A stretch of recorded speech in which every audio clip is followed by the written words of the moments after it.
So the early version, as anything, when it starts, right, it's like a little small family where the one physician who I was earlier, and then we get a couple of other physicians, all the people working within CVR. Everybody knew everybody. Everybody knew everybody's kids, and same thing with the patients, right? We were very, very close to our patients, and then as you scale, that despite your best efforts, that close relationship is just not humanly possible.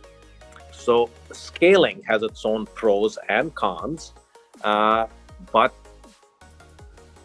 we have tried our best to keep that atmosphere more now at every clinic and sister site and regional levels. I think the quality of patient care we are providing has only improved because of the quality of doctors we brought in, quality of research, the fellowship program. So I think the CVR of today, while may not seem as close-knit as when we were just 10 people, uh, it's definitely providing very good quality care, dare I say, even better quality care when we started, to a lot of people all over the country.